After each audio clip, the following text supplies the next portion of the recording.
and welcome to Bookspot. I'm Earl Wyenberg. This time we will continue our reading of Have Spacesuit Will Travel by Robert Heinlein. Our hero and narrator Kip and his newly found traveling companion Pee Wee are stuck aboard an enemy alien ship, but they have just found the mother thing. Did you ever listen to a mockingbird, sometimes singing melodies, sometimes just sending up a joyous noise unto the Lord? The endlessly varied songs of a mockingbird are the nearest to the speech of the mother thing. At last, Pee Wee and she held still, more or less, and Pee Wee said, "Oh, mother thing, I'm so happy." The creature sang to her. Pee Wee answered, "Oh, I'm forgetting my manners. Mother thing, this is my dear friend Kip." The mother thing sang to me, and I understood. What she said was, "I'm very happy to know you, Kip." It didn't come out in words, but it might as well have been English. Nor was this half-kidding self-deception, such as my conversations with Oscar or Pee-wee's with Madame Pompadour. When I talk with Oscar, I am both sides of the conversation. It's just my conscious talking to my subconscious or some such. This was not that. The mother thing sang to me, and I understood. I was startled, but not unbelieving.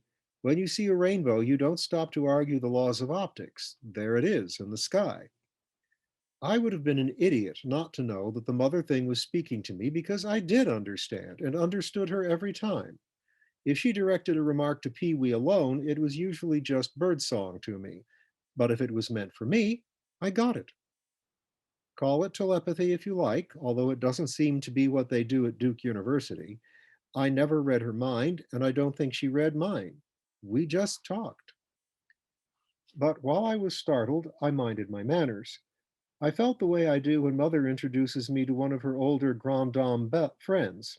So I bowed and said, "We're very happy that we've found you, Mother Thing." It was simple, humble truth. I knew without explanation what it was that had made Pee Wee stubbornly determined to risk recapture rather than give up looking for her, the quality that made her the Mother Thing. Pee Wee has this habit of slapping names on things, and her choices aren't always apt for my taste. But I'll never question this one. The mother thing was the mother thing because she was. Around her, you felt happy and safe and warm. You knew that if you skinned your knee and came bawling into the house, she would kiss it well and paint it with merthiolate, and everything would be all right. Some nurses have it, and some teachers, and sadly, some mothers don't.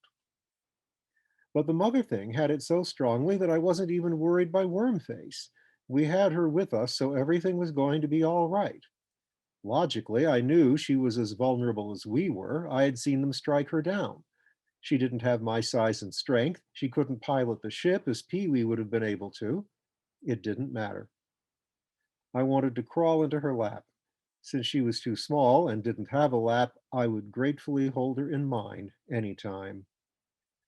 I've talked more about my father, but that doesn't mean that mother is less important, just different.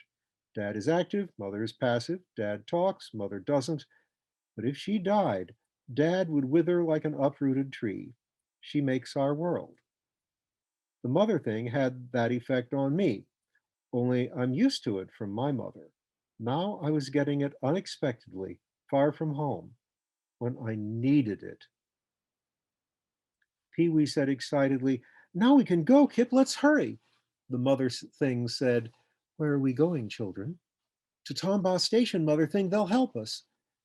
The mother thing blinked her eyes and looked serenely sad. She had great, soft, compassionate eyes. She looked more like a lemur than anything else, but she was not a primate. She wasn't even in our sequence on Earthly. But she had these wonderful eyes and a soft, defenseless mouth out of which music poured. She wasn't as big as Pee Wee, and her hands were tinier still. 6 fingers, any one of which could oppose the others the way our thumbs can. Her body, well, it never stayed the same shape, so it's hard to describe, but it was right for her. She didn't wear clothes, but she wasn't naked.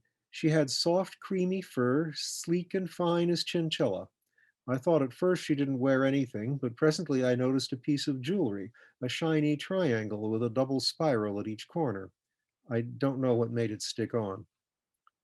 I didn't take all this in at once. At that instant, the expression in Mother Thing's eyes brought a crash of sorrow into the happiness I had been feeling. Her answer made me realize that she didn't have a miracle ready. How are we to fly the ship? They have guarded me most carefully this time. Pee Wee explained eagerly about the spacesuits, and I stood there like a fool with a lump of ice in my stomach. What had been just a question of using my greater strength to force Pee Wee to behave was now an unsolvable dilemma. I could no more abandon the mother thing than I could have abandoned Pee Wee, and there were only two spacesuits. Even if she could wear our sort, which looked about as practical as roller skates for a snake, the mother thing gently pointed out that her own vacuum gear had been destroyed, and so the fight began. It was an odd fight, with the mother thing gentle and loving and sensible and utterly firm, and Pee Wee throwing a tearful, bad little girl tantrum, and me standing miserably by, not even refereeing. When the mother thing understood the situation, she analyzed it at once to the inevitable answer. Since she had no way to go, and probably couldn't have walked that far anyhow, even if she had had her sort of spacesuit, the only answer was for us two to leave at once. If we reached safety, then we would, if possible, convince our people of the danger from Wormface and company, in which case she might be saved as well, which would be nice, but was not indispensable. Pee Wee utterly, flatly, and absolutely refused to listen to any plan which called for leaving the mother thing behind. If the mother thing couldn't go, she wouldn't budge. Kip, you go get help. Hurry, I'll stay here. I stared at her. Pee Wee, you know I can't do that. You must, you will so. You've got to. If you don't, I'll never speak to you again. If I did, I'd never speak to myself again. Look, Pee Wee, it won't wash. You'll have to go. No! Oh, shut up for a change. You go and I stay and guard the door with the shillelagh. I'll hold them off while you round up the troops, but tell them to hurry. I She stopped and looked very sober and utterly baffled. Then she threw herself on the mother thing, sobbing, "Oh, you don't love me anymore," which shows how far her logic had gone to pot. The mother thing sang softly to her while I worried the thought that our last chance was trickling away while we argued. Wormface might come back any second, and while I hoped to slug him a final one if he got in, more likely he had resources to outmaneuver me. Either way, we would not escape. At last I said, "Look, we'll all go." Pee Wee stopped sobbing and looked startled. "You know we can't." The mother thing sang, "How, Kip?" Um, I'll have to show you. Up on your feet, Pee Wee." We went where the suits were, while Pee Wee carried Madame Pompadour and half carried the mother thing. Lars Eklund, the rigger who had first worn Oscar according to his log, must have weighed about 200 pounds. In order to wear Oscar, I had to strap him tight to keep from bulging. I hadn't considered rebuilding him to my size, as I was afraid I would never get him gas tight again. Arm and leg lengths were okay, it was the girth that was too big. There was room inside for both the mother thing and me. I explained while Pee Wee looked big eyed and the mother thing sang queries and approvals.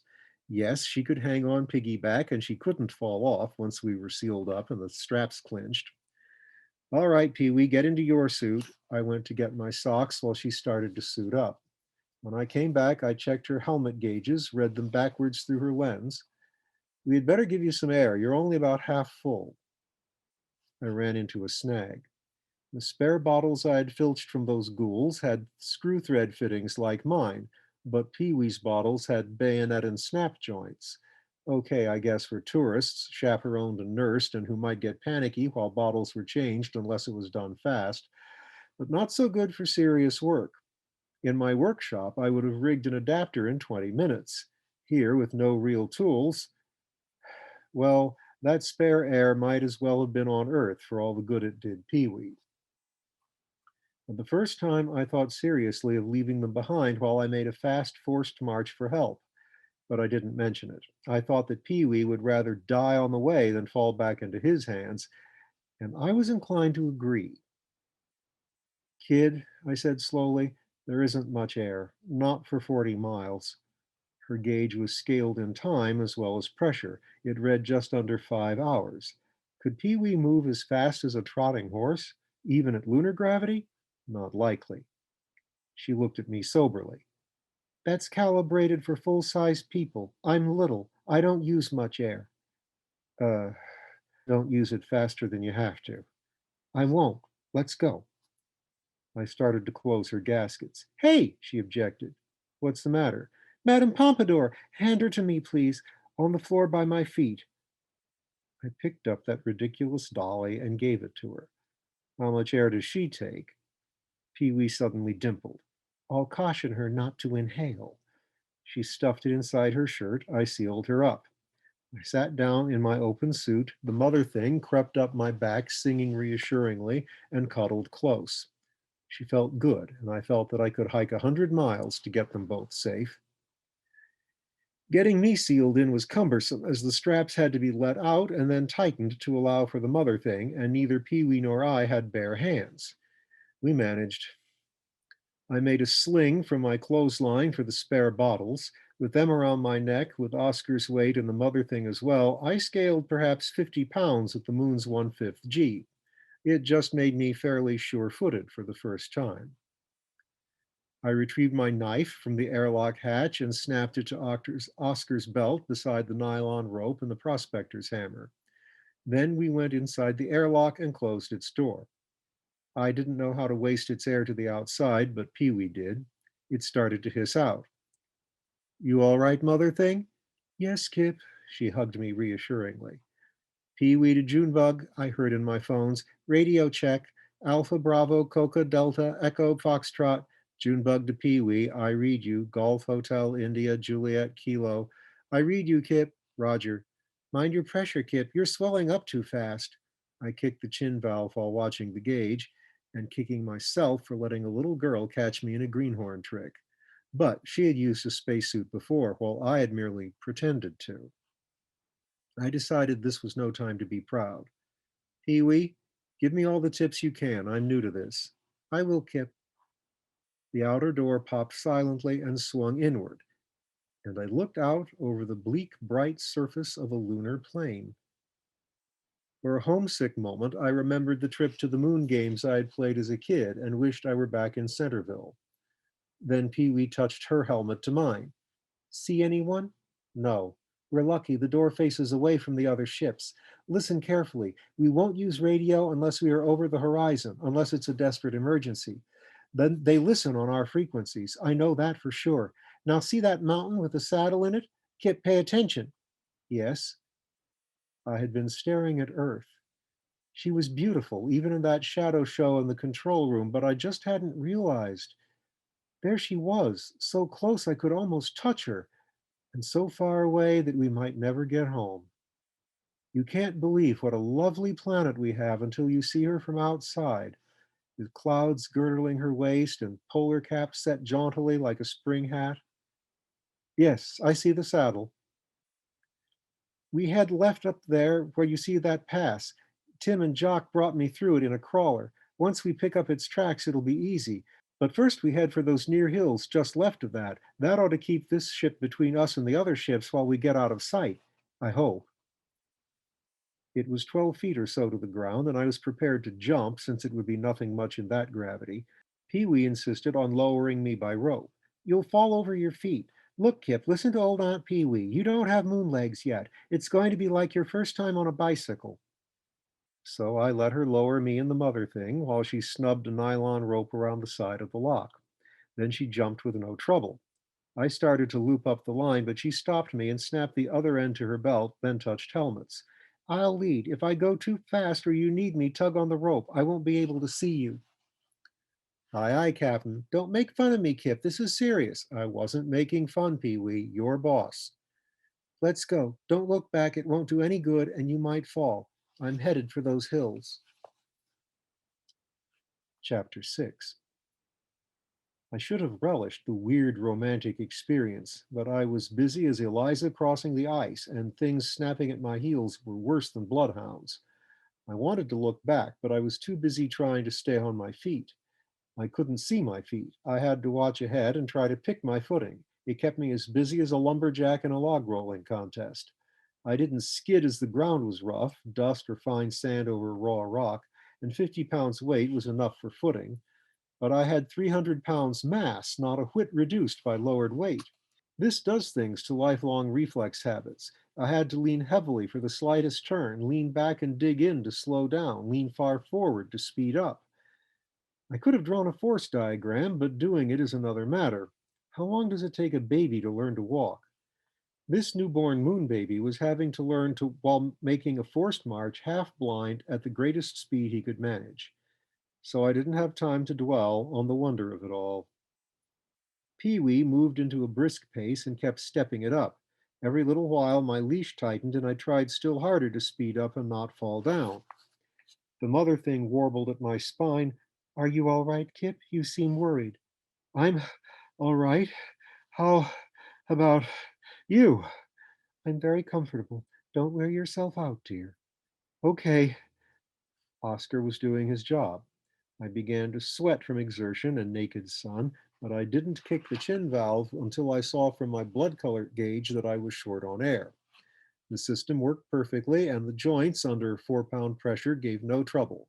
Hours of practice in the pasture was paying off. Presently, my one worry was to keep a sharp eye for rocks and ruts. We were into those low hills maybe 20 minutes after H hour. Pee-wee's first swerve as we reached rougher ground took me by surprise. I almost fell. She slowed down and crept forward into a gulch. A few moments later, she stopped. I joined her and she touched helmets with me. How are you doing? Okay. Mother thing, can you hear me? Yes, dear. Are you comfortable? Can you breathe all right? Yes, indeed. Our Kip is taking good care of me. Good. You behave yourself, mother thing. Hear me? I will, dear. Somehow she put an indulgent chuckle into a bird's song. Speaking of breathing, I said to Pee-wee, let's check your air. I tried to look into her helmet. She pulled away, then touched again. I'm all right. So you say. I held her helmet with both hands, found I couldn't see the dials. With sunlight around us, trying to see in was like peering into a well. What does it read? And don't fib. Don't be nosy. I turned her around and read her bottle gauges. One read 0. The other was almost full. I touched helmets. Pee-wee, I said slowly, how many miles have we come? About 3, I think. Why? Then we've got more than 30 to go? At least 35. Kip, quit fretting. I know I've got one empty bottle. I shifted to the full one before we stopped. One bottle won't take you 35 miles. Yes, it will, because it's got to. Look, we've got plenty of air. I'll figure a way to get it to you. My mind was trotting in circles, thinking what tools were on my belt, what else I had. Kip, you know you can't hook those spare bottles to my suit, so shut up. What's the trouble, darlings? Why are you quarreling? We aren't fighting, mother thing. Kip is a worrywart. Now, children, I said, Pee-wee, I admit I can't hook the spares into your suit, but I'll jigger away to recharge your bottle. But how, Kip? Leave it to me. I'll touch only the empty. If it doesn't work, we're no worse off. If it does, we've got it made. How long will it take? 10 minutes with luck, 30 without. No, she decided. Now, Pee-wee, don't be silly. I'm not being silly. We aren't safe until we get into the mountains. I can get that far. Then, when we no longer show up like a bug on a plate, we can rest and recharge my empty bottle. It made sense. All right. Can you go faster? If we reach the mountains before they miss us, I don't think they'll ever find us. If we don't, I can go faster, except for these pesky bottles. Oh, she hesitated. Do you want to throw one away? Huh? Oh, no, no, but they throw me off balance. I've just missed a tumble a dozen times. Pee-wee, can you retie them so they don't swing? Oh, sure. I had them hung around my neck and down my front. Not smart, but I'd been in a hurry. Now Pee-wee lashed them firmly. Still in front as my own bottles and the mother thing were on my back. No doubt she was finding it as crowded as $1 day. Pee-wee passed clotheslines under my belt and around the yoke. She touched helmets. I hope that's okay. Did you tie a square knot? She pulled her helmet away. A minute later, she touched helmets again. It was a granny, she admitted in a small voice, but it's a square knot now. Good. Tuck the ends in my belt so I can't trip, then we'll mush. Are you all right? Yes, she said slowly. I just wish I had salvaged my gum, old and tired as it was. My throat's awful dry. Drink some water, not too much. Kip, that's not a nice joke. I stared. Pee-wee, your suit hasn't any water? What? Don't be silly. My jaw dropped. But baby, I said helplessly, why didn't you fill your tank before we left? What are you talking about? Does your suit have a water tank? I couldn't answer. Pee-wee's suit was for tourists, for those scenic walks amid grandeurs incomparable on the ancient face of the moon that the ads promised. Guided walks, of course, not over half hour at a time. They wouldn't put in a water tank. Some tourist might choke or bite the nipple off and half drown in his helmet or some silly thing. Besides, it was cheaper. I began to worry about other shortcomings that cheap jack equipment might have, with Pee-wee's life depending on it. I'm sorry, I said humbly. Look, I'll try to figure out some way to get water to you. I doubt you can. I can't die of thirst in the time it'll take us to get there, so quit worrying. I'm all right. I just wish I had my bubble gum. Ready? Uh, ready. The hills were hardly more than giant folds in lava. We were soon through them, even though we had to take it cautiously over very rough ground. Beyond them, the ground looked flatter than western Kansas, stretching out to a close horizon, with mountains sticking up beyond, glaring in the sun and silhouetted against a black sky like cardboard cutouts. I tried to figure how far the horizon was on a 1,000-mile radius and a head height of 6 feet, and couldn't do it in my head, and wished for my slipstick. But it was awfully close, less than a mile. Pee-wee let me overtake her, touched helmets. Okay, Kip? All right, mother thing? Sure. All right, dear. Kip, the course from the pass when they fetched me here was east 8 degrees north. I heard them arguing and sneaked a peer at their map. So we go back west 8 degrees south. That doesn't count the jog to those hills, but it's close enough to find the pass, okay? Sounds swell. I was impressed. Pee-wee, were you an Indian scout once or Davy Crockett? Oh, anybody can read a map. She sounded pleased. I want to check compasses. What bearing do you have on Earth? I said silently, Oscar, you've let me down. I've been cussing her suit for not having water, and you don't have a compass. Oscar protested, Hey, pal, that's unfair. Why would I need a compass at Space Station 2? Nobody told me I was going to the moon. I said, Pee-wee, this suit is for space station work. What use is a compass in space? Nobody told me I was going to the moon. But, well, don't stop to cry about it. You can get your directions by Earth. Why can't I use your compass? Don't be silly. It's built into my helmet. Now, just a moment. She faced Earth, moved her helmet back and forth. Then she touched helmets again. Earth is smacko on northwest. That makes the course 53 degrees left of there. Try to pick it out. Earth is 2 degrees wide, you know. I knew that before you were born. No doubt, some people require a head start. Smart Alec. You were rude first, but sorry, Pee-wee. Let's save the fights for later. I'll spot you the first 2 bites. I won't need them. You don't know how nasty I can. I have some idea. Children, children. I'm sorry, Pee-wee. So am I. I'm edgy. I wish we were there. So do I. Let me figure the course. I counted degrees using Earth as a yardstick. I marked a place by eye, then tried again, judging 53 degrees as a portion of 90. The results didn't agree, so I tried to spot some stars to help me. They say you can see stars from the moon even when the sun is in the sky. Well, you can, but not easily. I had the sun over my shoulder, but was facing Earth, almost 3/4 full, and had the dazzling ground glare as well. The polarizer cut down the glare and cut out the stars, too. So I split my guesses and marked the spot. Pee-wee, see that sharp peak with sort of a chin on its left profile? That ought to be the course pretty near. Let me check. She tried it by compass, then touched helmets. Nice going, Kip. 3 degrees to the right, and you've got it. I felt smug. Shall we get moving? Right.